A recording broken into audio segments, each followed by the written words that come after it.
Daddy, will you tell me a ghost story? All right, son. Once upon a time, there were two motorcyclists on the Smoky Mountain 500. Spooky.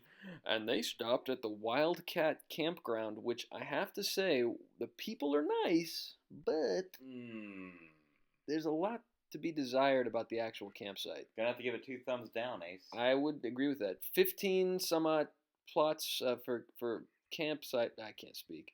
What do you call those things? 15 pads for 1 camp ring, all crowded together. And this road is called Cooper Creek, I think. Yes, Cooper Creek. It's on Cooper Creek. Woo! She tells me Stuff about this road, which was really awesome. Lots of alley-oops. Good number of campsites. Really long, good campsites. And then this is the first water crossing that we came to, and it was kind of big, and we were like, ooh, a little nervous. Yeah, a little nervous, and we're like, oh, we bossed it, man. We aced this thing, and then we Up on the left, is that a Goldwing, a see Harley? like a Harley that weighs 14,000 tons on that road. Now, I still think he came from the other side, but He might have come from the other side, but there's no telling. there's no telling. I don't want to judge. I think the guy was taking a bath in the river. This is the top of Charlie's Creek, which the is famous Charlie's Creek Road. an incredibly challenging road, and that's the App Trail. Yes. Um, We didn't get film as we came up to the top of this, but it was pretty rutted out and a little hairy, and we were loaded for bear too. So that was definitely the toughest ascent we'd had thus far, and then Lauren's Michelin T63 got a little skiddy on this tree, so we got over that. So we'd heard a lot about Charlie's Creek, never been out there, and it was a handful for us. I'm not gonna lie. It just kept escalating with the kind of stuff that makes you a little nervous, like mud puddles that get a little bigger and a little bigger.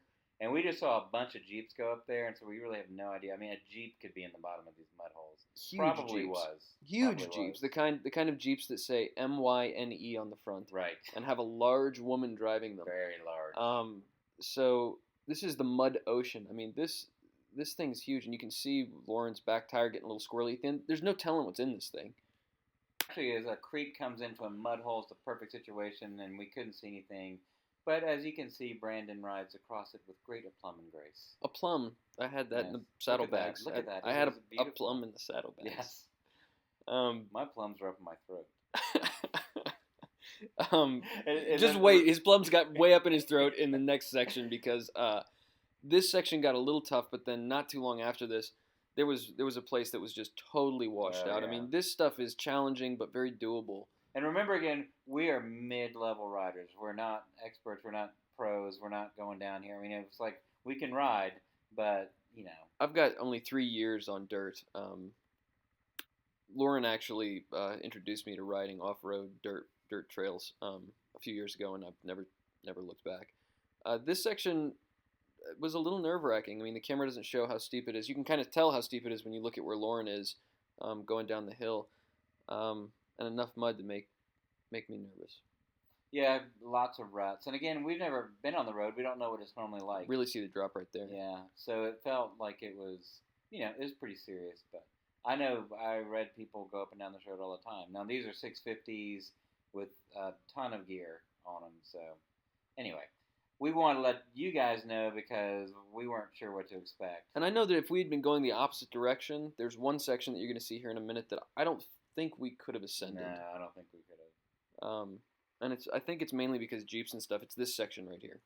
So here I am, dog walking my bike down like elderly grandmother, which is apparently the way I like to ride, judging from this video. Not true. This section was pretty challenging. This section is really. I thought it was the hardest section of the whole trip. It was the hardest section, and actually I did see Grandma ride this, and she did ride it. She left us right behind. Yeah. She was just Right, there was no sweat. Yeah. No, it was.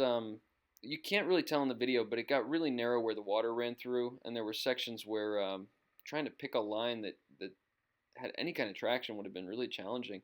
And like I think we've said before, if one tried to turn around and ride back the other direction, I don't know that we would have been capable of doing that because of the pitch of the road.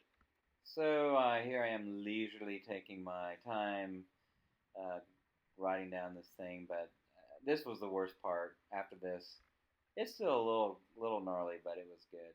But right here, the creek is like right in the Yeah. middle of the road. It gets actually. I think this road, looking back, the most challenging parts are always, at least my favorite parts of the trip.